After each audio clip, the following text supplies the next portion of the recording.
With the introductions out of the way, let's get started. Hello, Dr. Dang, and welcome to the Project Right podcast. I'm honored to have the opportunity today to learn all about your journey and find out more about the state of healthcare in India, specifically the quality of healthcare available for at risk marginalized populations in India. So, starting off, could you tell us a little bit about your background? What sparked your interest in medicine, and where and how did you pursue it?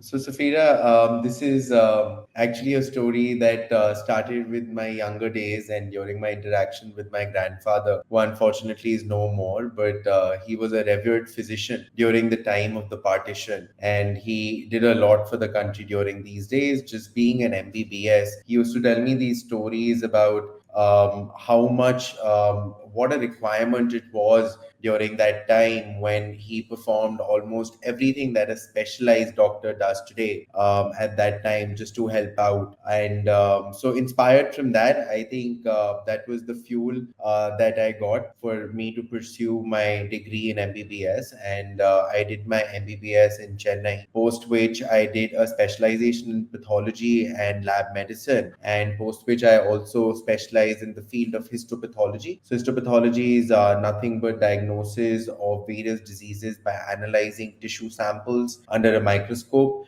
and post which I also worked in the field of specialized hematology, that's more to do with blood cancers, and post which also I did a specialization in London where I did a fellowship in liver and GI pathology, that's again a sub-segment or a sub-specialization in the realm of pathology itself. And post which I came to India in 2017 and took over the reins of our lab chain that is situated in the heart of Delhi NCR. And today we are privileged and humbled to have a pan-India presence where we work with various institutions to carry out diagnostics for various public health issues, public health studies, and also providing the best in class diagnostic facilities to the people of Delhi NCR. That sounds amazing. I'm also currently in the path of deciding what career I want to go down and what I want to study. So it's nice to know that somebody inspired you was so close to you. So, speaking about your job, could you tell us a little bit more about your role in the lab? What does being an associate lab director involve on a daily basis? Great. So, Safira, I was an associate lab director till a few years back, and I was promoted to CEO. And currently, I look more at the expansion and the strategy and carrying out larger projects. Apart from also being close to very close to my subject, that is liver and GI pathology. I do a lot of work in that segment. I also work in the realm of autoimmune disorders. I also have a side specialization in allergy diagnosis, where we were actually the first lab in the country to start up an AI powered allergy test way back last year, for which I was invited recently to Europe to present our research as well. And apart from my specializations in these fields, being a CEO obviously requires to have a bird's eye view of the entire operations and also the team, and a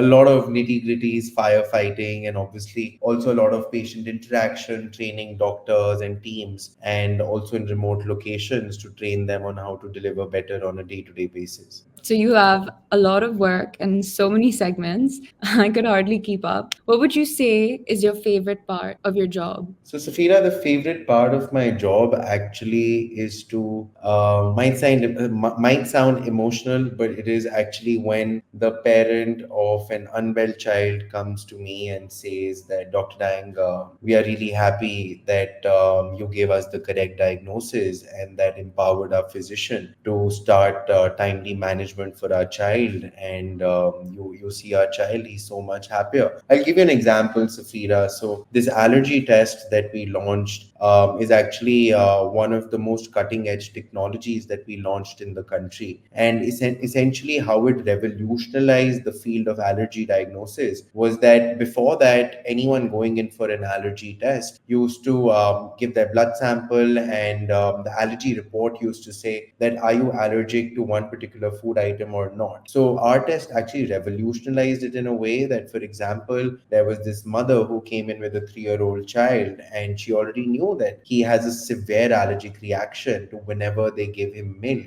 and she got the test done. The wonderful part about the test is that it not only assesses milk as a whole, but also assesses the different proteins inside milk. Now, when you assess these different proteins, with this, what we could tell her was that the protein that the child, 3-year-old child, is reacting to is heat labile. So what that basically means is that if you cook the milk or you boil it over a certain temperature, the molecule of the allergen completely changes and the child does not get a reaction. So actually, the mother was sending me pictures of feeding her child oatmeal and kheer and all these different kind of dishes that has cooked milk in it. And she was like, the child's grandparents want to thank you because for them dairy is such an important part of a child's routine, and this allergy made us think that we'll be able to feed him milk and dairy, but your test changed that for us. So I mean, these are the little joys in life. The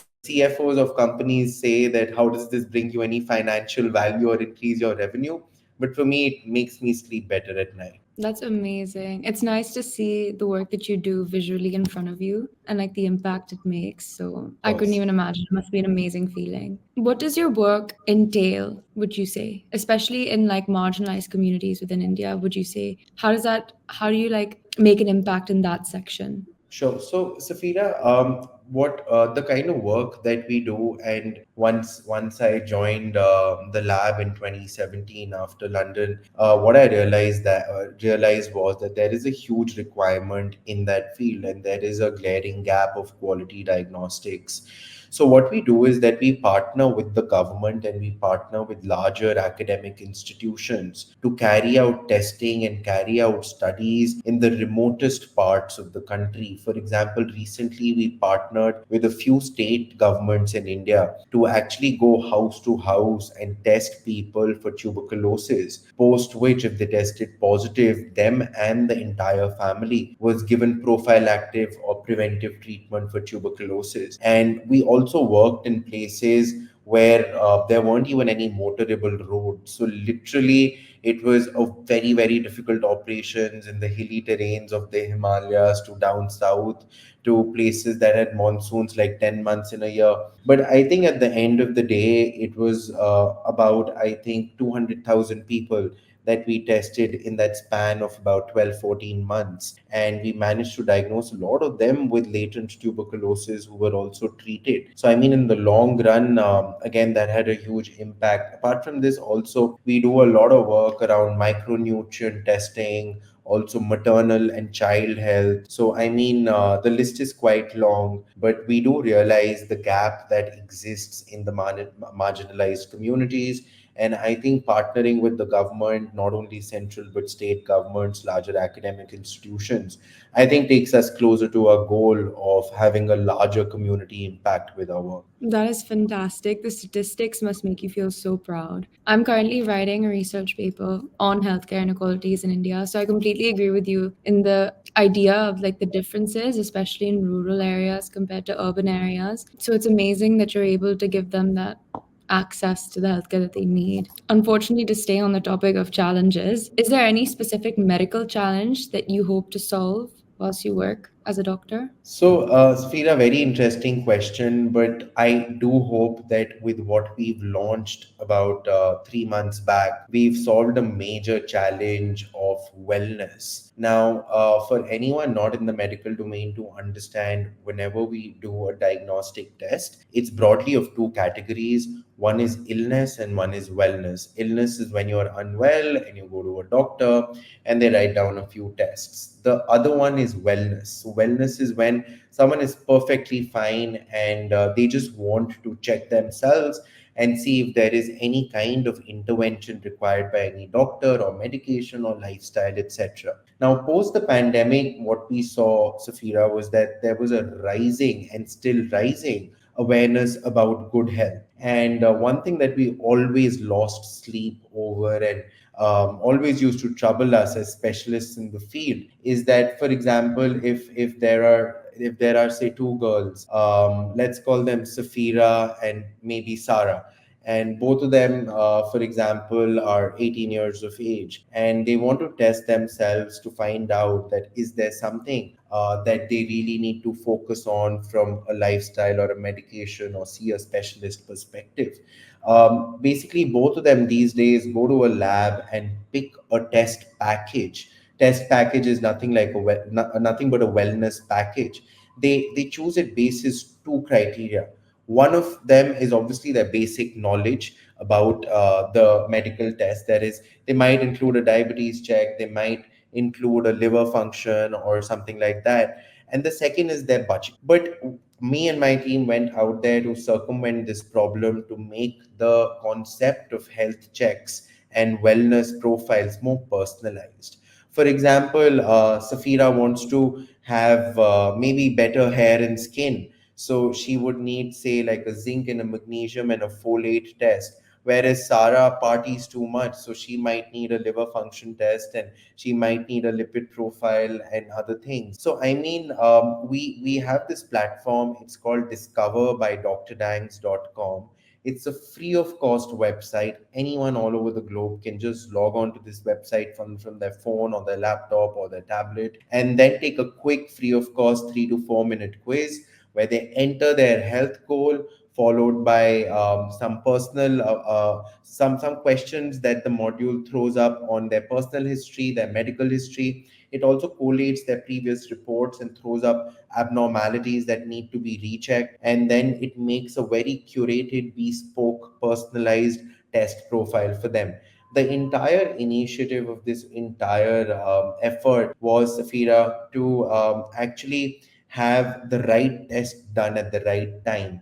And what we actually wanted to convey was that one size does not fit all, and especially in healthcare, that should be in big, bold capital letters. So this module is called Discover. We've had thousands of people use this in the past few months with a phenomenal feedback, not only for patients and users, but also from doctors too.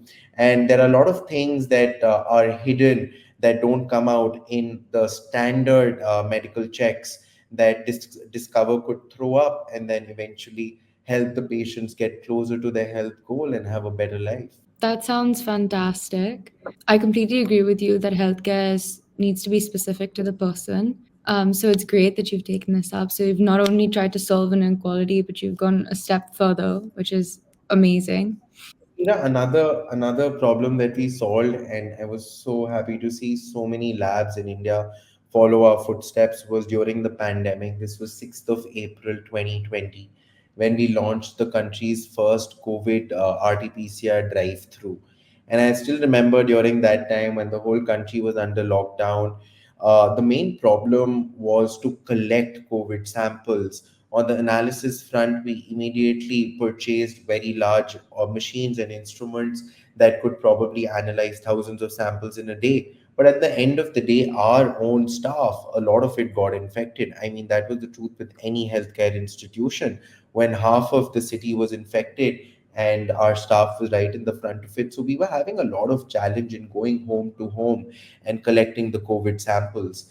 And that is when we introduced the concept of a drive through, and we managed to increase the amount of samples that we could collect probably by about 20x. And we had about six drive throughs working 8 a.m. till 8 p.m.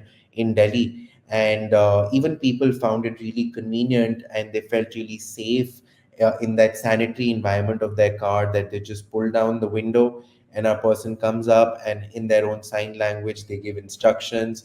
They take the swab and they're out in like 2 to 3 minutes, and the payment is digital and the reports go on your email and on your WhatsApp. So I think post us in April, starting from June onwards, there were dozens of other labs that also started the same model of having a drive through and having that seamless COVID PCR collection. So I mean, that was another achievement. All credit to the team that we managed to achieve that in such short time. That's outstanding. I have no words to say. It's good that you were able to do this, especially in such a vulnerable time in India.